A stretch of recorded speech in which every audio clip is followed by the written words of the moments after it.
Hello and welcome to Deep Perspectives. My name is Blessing Ogo. Today we gather to shed light on the pressing issue that has plagued our nation far too long: insecurity and insurgency.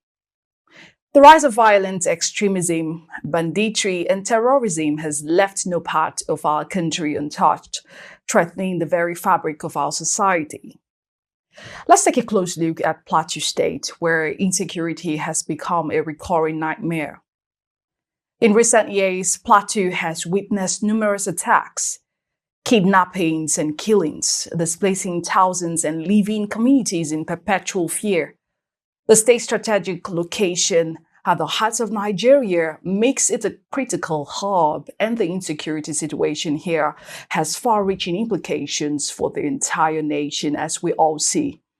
In the studio today, we have Dr. Hassan Sadiq Arivi, an expert, economic security and governance personnel, who's going to discuss with us complexities of insecurity and insurgency in Nigeria, the root causes, potential solutions, and ways to manage this. Thank you for joining, Dr. Hassan. Thank you for having me again. Yes, I had you a few years ago, and you actually dissected the discussion we had about, insurgency. Yes. All right, sir. Thank you for joining once again. Great. So we have a couple of things to talk about, but before we delve on today's topic, let's talk about the Emerson's case. Let's talk about the situation, the Ibom Air saga. As an expertise, don't you think it would be nice that we have an investigative personnel or security personnel, attached to the flight air team? Yeah, to a large extent, the air operations is quite different from other operations. As soon as you have agreed to board the air and the aircraft is being closed, in fact, in some ways, you have submit your life and your right to the air controllers, the crew members, and the pilot. Safety and manners of behavior. Great. You have submitted it. Exactly. The reason I asked this question, or the reason I said this, was because I think I watched the video closely, and I saw that the lady in person, or the attendant at the Ibom Air, took laws into her hands. No, it's of two sides. Okay. What do I mean? The lady herself, the Emersons, took law into her hands. It respected rule and regulations. That is on one side. Why the air crew also lack customer relationship, how to treat a member of your cabin, yes, of your client. A client. About, yes. How do you treat them? Because they are your customers. And in most cases, tell your customers is always right. But because a lot of people, I won't say only Nigerian, because I've traveled out in other climate, we've become people of unnecessarily disobedient to rule of law and regulations. Once you are boarded, the answer is that switch off your phone. The essence is for your own safety, because whatever happened here, everybody is involved. You're not going to be exclusive. You decided not to follow the rules and regulations and respect the air code and safety. In fact, in ship, there's what we call it's an international code that we use in ship security, for ship and port security. It's a regulations that you have to follow. The same things, there's also air security. And one of the areas of air security is issue of, as soon as you're on board, you switch off your phone. In fact, today, a conference has just held, and they've passed the solutions that you must switch your phone, not on a flight. Yes, I think I saw that today. That has been taking place. Now, if you watch the video closely, you could see that the lady from the first places did not respect the cabin crew. And the cabin crew did not also respect the passengers' rules and regulations. What they could have done, as soon as the aircraft landed, you don't need to open the aircraft. You invite security agent. You make sure that nobody comes out. He has a seat. They know the seat number. It's for security agents to come in straight and say your attention is needed and take her out quietly and now take her to interrogation. You said it all. There. You said it. So this is where the cabin crew did not do that. Because if you watch the video, you even see where he held the door and she's not allowed her to come out. Meaning there's a lot of disobedient face-off taking place. Exactly, inside, getting her exposed. Which not supposed to. Exactly. Before the security agency now come, airport security, and now force her. That forceful is wrong on the part of the cabin crew. The airport security, they are not properly trained. They need to be training on security of the aircraft. Great. So you are invariably saying that yes, there should be, an investigative personnel or a security personnel, attached to the air team just to manage such situations. Is that what you're saying? Yes? In all standards, before the aircraft landed, the pilot will now talk to the control tower. Yes. Will talk to the people on ground. There are social cases, social security is needed. As soon as it's targeting way to park, they're already there. That is why I said, in other climate, nobody will be on board until the security will come in and excuse her out.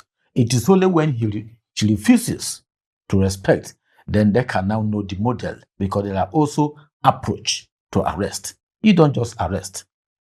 You just simply come, please, your attention is needed. They take her out quietly and gently and went for interrogations. That never done. So these are where the airport security and the cabin crew are not well trained into that case. That's where they are wrong too. Okay, so let's talk about the military's interest here. So what are the greatest challenges in combating insurgency, and how do you think we can overcome them? Yes, you flash back my memory. The Yes. last time we had an interview on such insecurity and insurgency. If you remember vividly, I mentioned at that time that the strategy the military are using is not working. What do I mean by that? It's still there. In any nations, the military apparatus is of two sides. What do I mean? What we call offensive capability and defensive capability. These are the two. Offensive means we'll take the fight to you. You can't get to us. Defensive means if you come, you meet a brick wall. The B-2 bomber spirit America used in a recent attack in Iran were not done when Iraq and Israeli issue are ongoing. It has been manufactured, trained, and retrained over the years, waiting for when to be used. That is what we call offensive capability. Because Iranian, by what they said, their nuclear facility is underground, which means the bomb need to be used is going to be vertical. So meaning that they've able to know that, okay, this bomb, which is about 30,000 tons, need to go vertical. Then how depth can it go down before it explodes? Then which fighter jet is going to carry it, which is B-2 Spirit. Meaning it enter your space, you might not detect it. That is why it's called B-2 Spirit. It is not manufactured yesterday. It has been over time. Because when you have such ammunitions, what can carry it is also the training, the pilot who is going to fly it. So that is offensive capability. That is why America will tell you today in the world, they are still number one in terms of military might. Because what they have just displayed. Because Iran couldn't detect how that entered their airspace before they can even take enough attack. So come back home here. Our military needed what I've been saying. Have offensive capability that are foundations that you can say, okay, taking our history, our own experience, our region into considerations, and now plan that, okay, most cases we used to have in this country are insurgency, right from independence, apart from the civil war that we have, which is internal. After that, we've never had any crisis having war with another country.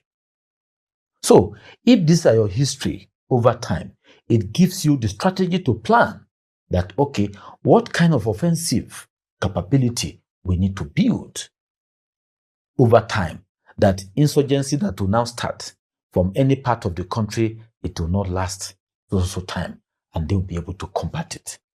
So this is where our military so far has not been able to work on before they now think of defensive capability. Great, which they should work on. They should work on. Great. But again, you need expertise, because a general who has not been to war cannot tell you what they see than those who have been to war. But planning this, you need the strategy expert who will tell you, using your history, your experience, and reality, your locations, which you call her of a nation. So is it possible to hire expertise? You know, maybe people who have had the experience, just as you said. Well, my experience so far, not only our military in Nigeria, even our civil servants, they feel to know, but nothing for it. Because if you say you know, why can't you solve it? So we've had the discussions, argue that no, you can't know it all. You are only specialized in a particular area, and life evolutions is evolving. The kind of war we are fighting in some years back is no longer. Today we are having cybercrime, which is the fourth realm of war, which were not part of our conventional war before. These are evolutions of war.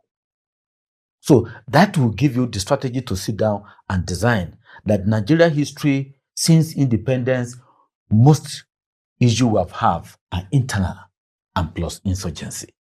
That's what they called military at that time in 1980s.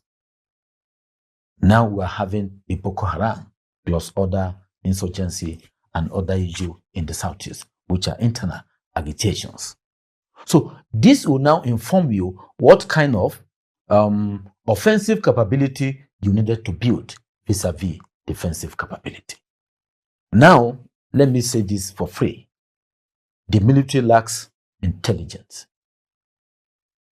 Intelligence is the key, because that is our major issues. That before an issue happens, you must have to have intelligent informations. How did Boko Haram set up their camp? How did they have their own local armory?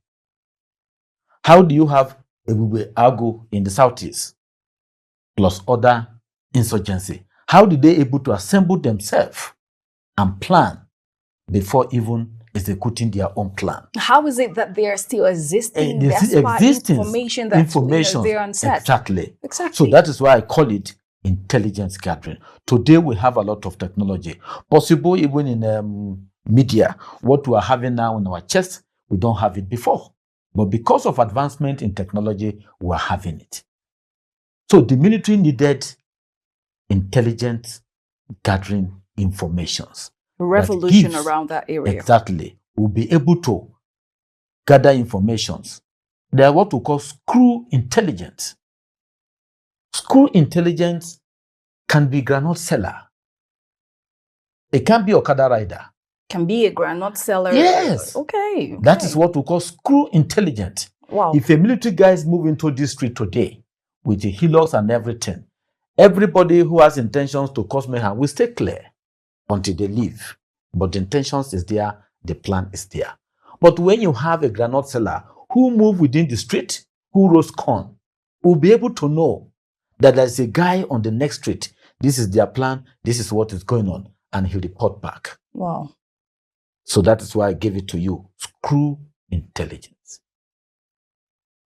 So how has our military today have developed their screw intelligence that will be able to gather information so that before the actions, they know what to do. So this is where one of our major problems of our military today, both police, military, and other.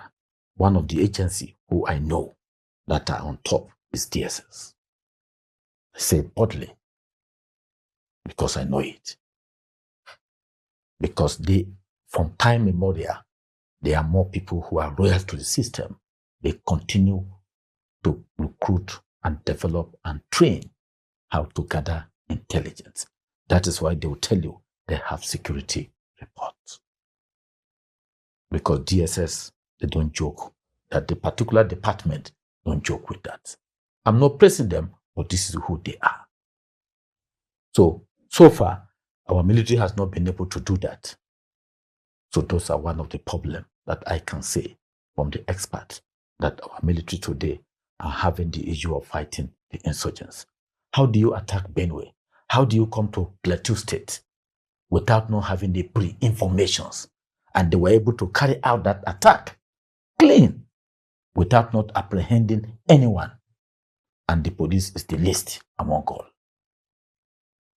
So these are one of the problems that most of our security agency is having vis-a-vis our current insurgency, if you call it Northeast, Northwest, North Central, and Southeast. Thank you very much, Dr. Hassan, for those excellent answers. Thank you. All right, so let's talk security around community-based. Security is not just, securing individuals. It's securing lives and the conduct of people, right? Managing lives and the conduct of people. So yeah, let's talk about security around, the community base. Recently or lately, Dangote's truck has been causing a lot of havoc in our country today. And Dangote is one of the most reputable persons in Africa at large.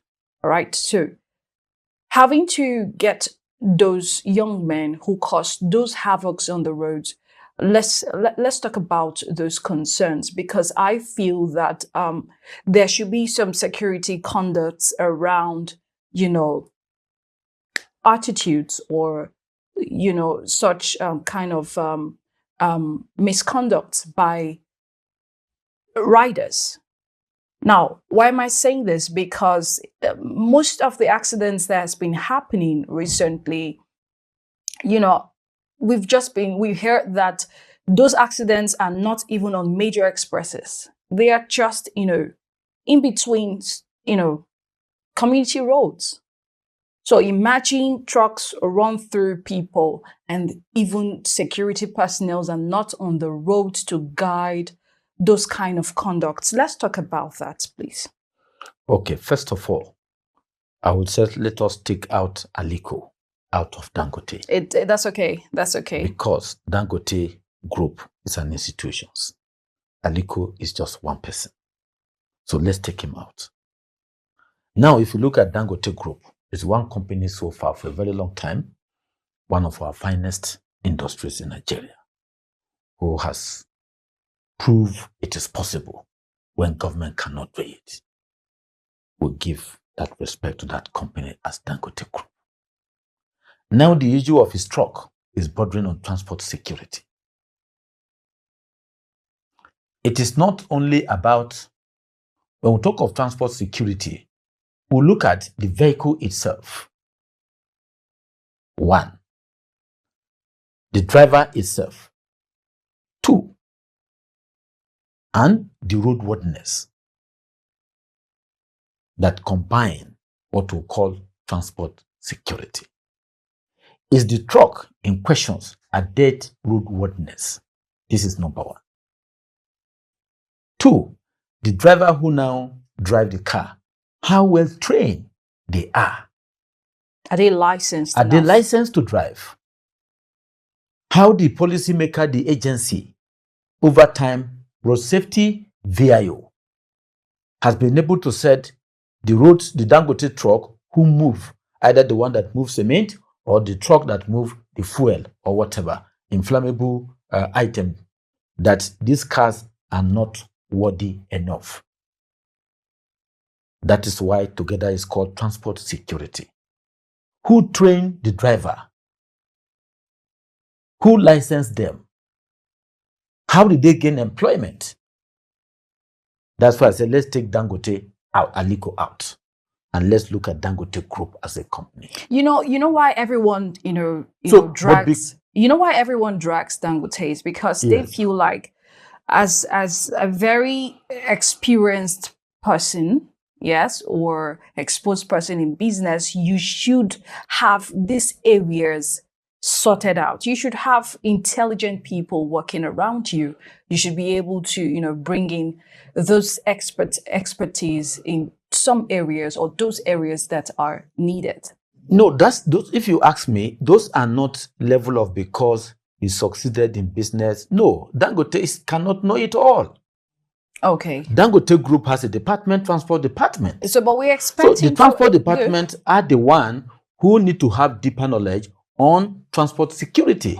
That the people you are going to employ to drive this truck, how well trained they are, how licensed they are, vis-a-vis the road that they are also trucking.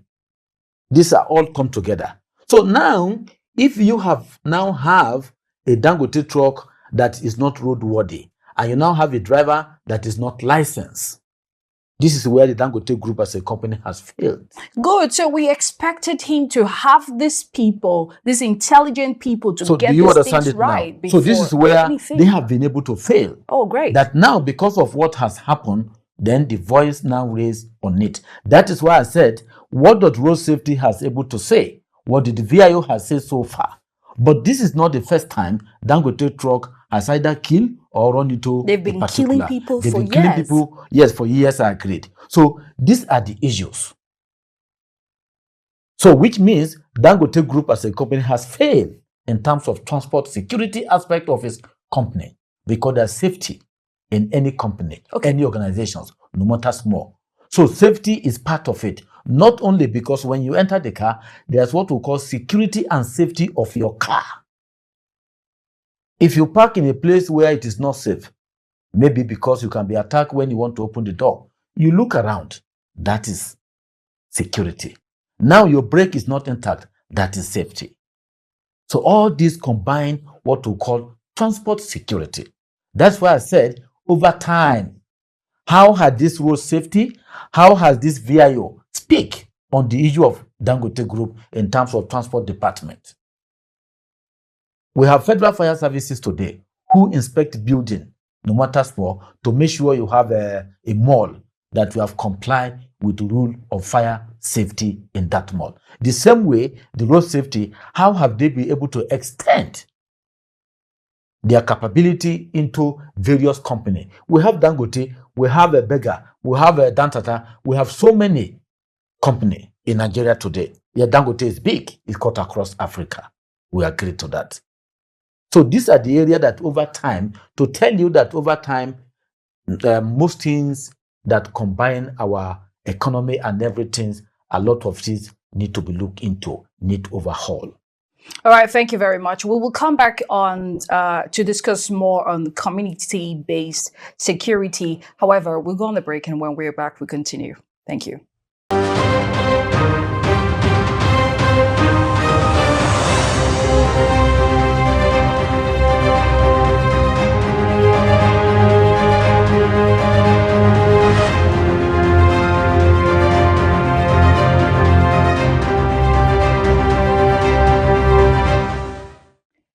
Welcome back to Deep Perspectives. Thank you for joining. We're still on the discussion, insecurity and insurgency in Nigeria. All right, Dr. Hassan, let's speak further on community-based, initiatives. All right, around counter-insurgency efforts. Let's talk about that. Yes. We have long overdue to have what I call community policing. Whether you call it community-based security, it still revolves around how do you police your community. Nigeria is a large country. The population is enormous, and we are growing faster. It is time we realize our potential. That for us to be able to harness this full potential, security is number one.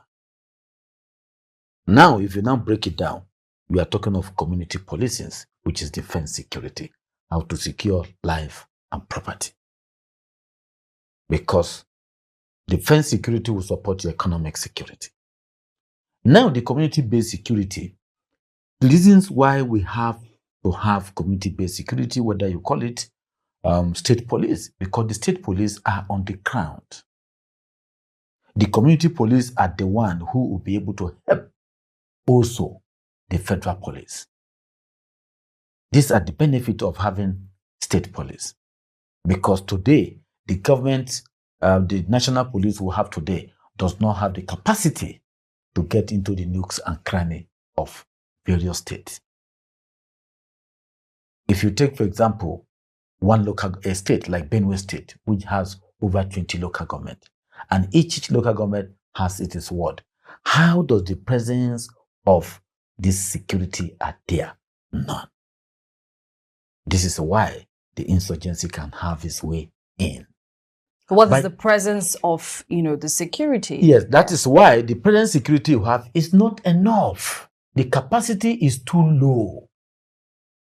That is number one. Nigerian police today put it together is not up to 5,000. Now, Egypt here are not up to maybe about 100 million. They're not up to 5,000 yet. We more, but the kind of police they have, it is far, far higher than the numbers of police we have by United Nations, if you look at it.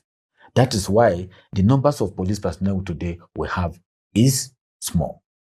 We need to increase human capacity on that area before we talk of equipment, before we even talk about their welfare. That is why it is good for the state, so that because the governor is the chief security officer of the state, then the security budget, they'll be able to spend it on security. When they are now overwhelmed, that is where the federal security will now come in to assist. This is the essence why you should have state police. Okay, so let's talk about the insurgency impact in Nigeria's economy today, particularly in the Northeast. The North is known for productions of a lot of food, food items, food stocks, etc., and more. Let's talk about that. The impact of the insurgency in Northeast in Nigeria in terms of economy is enormous.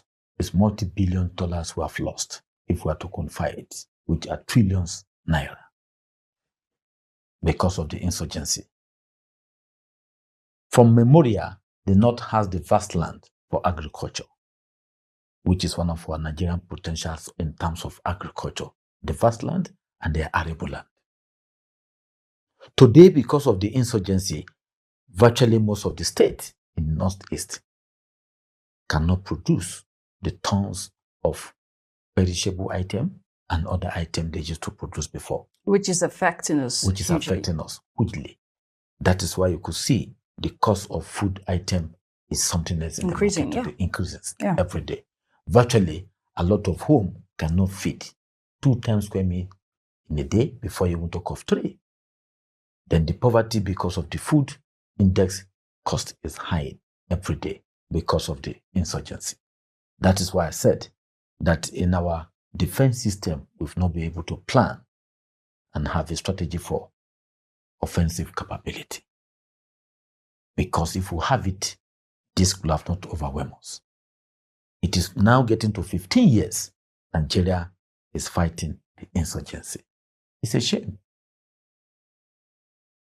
Despite our potential, our capacity, we couldn't be able to fight it once and for all. So these are problems. It has affected our economic security. And our influence, despite all of that. A lot of people today cannot go to the Northeast and say they want to set up a factory because the place is not safe. If the Northeast today is producing maybe 200 tons of tomato yearly, and they want to set up a tomato paste company, because there must be a tomato that the factory will be able to refine and package them. How do you set it up? Because the insurgency is there. The farmers are not producing the tomato. The farmers are not farming the tomato. How are you going to feed your tomato industry? Great. And that's why I wanted to ask you how the foreign investment can come in with. The local investor cannot even establish before you talk of foreign investors. I think what we are not realizing is that we don't It is when you have insecurity, you value security.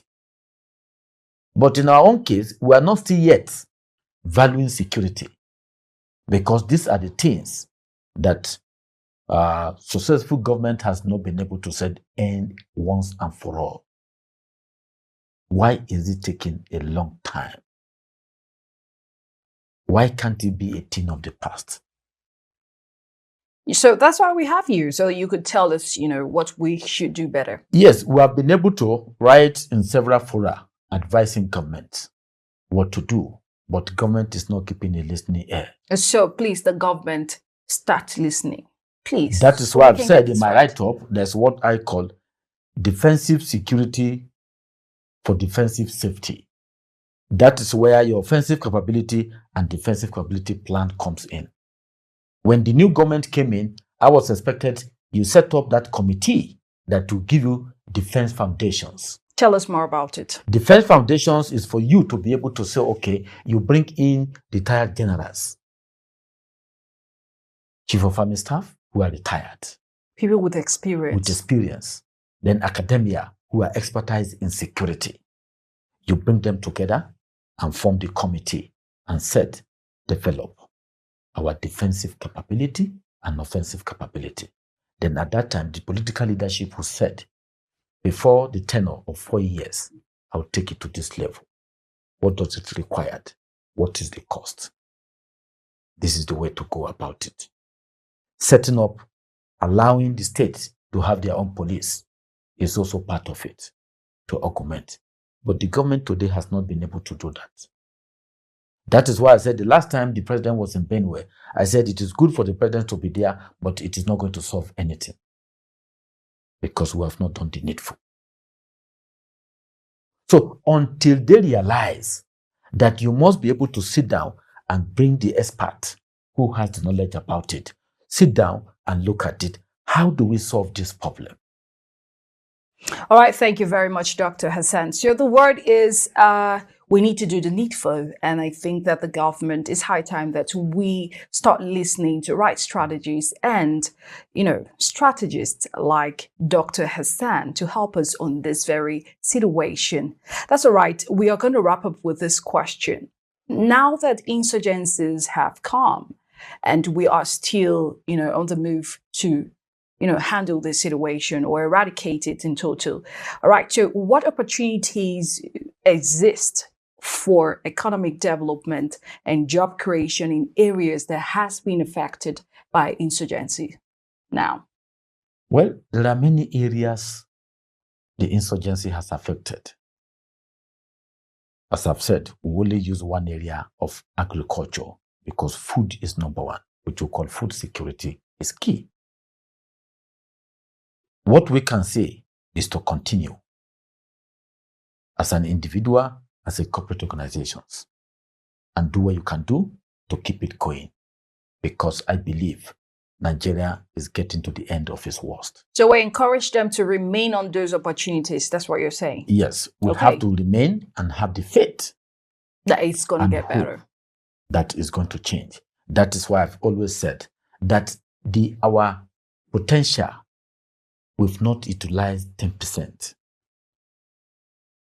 By statistics, if you take it holistically, human capital has not been developed to utilize it. Mineral resources has not been developed. Water resources has not been developed.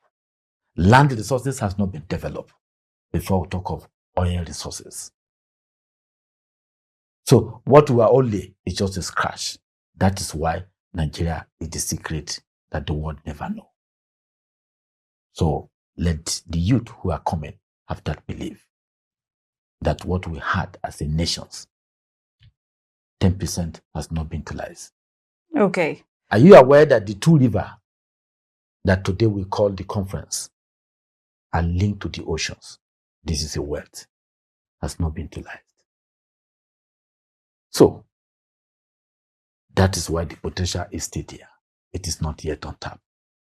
Our iron sector has not been started, which is part of the mineral sector. Our land, we've not had mechanized agriculture, not just the farming. So you could see what I've mentioned so far. And there are more to it. So these are things they could leverage on. We could leverage on. Okay. Oil is not our economy. So it is just because it is easy to draw crude out of the soil and sell. But if you are refining them here, the potential is different. We only have one refinery that is functional, which is Dangote. Today, Nigeria is the one from Dangote refinery exporting Jet A1 to America and Saudi Arabia and Algeria. Dangote refinery is the largest now exporting fertilizer to America. You could see we have Dangote 10 in Nigeria. America has 134 refineries. America does not have the oil we had. Texas alone has 34 refineries in the world because they understand the potential of having such a refinery despite they don't have the crude.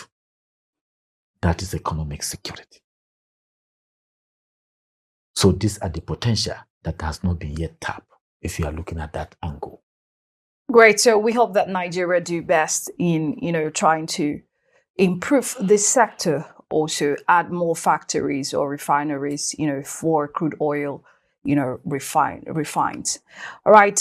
Thank you very much, Dr. Hassan, for that. In addition to that, I think leverage on the digital scheme matters a whole lot, or should be added.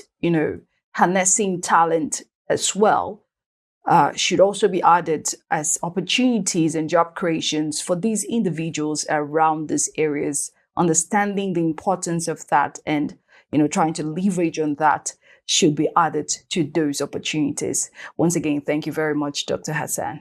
Thank you. Thank you for having me. All right. You're watching The Perspectives. My name is Blessing Ogwo. Thank you for watching.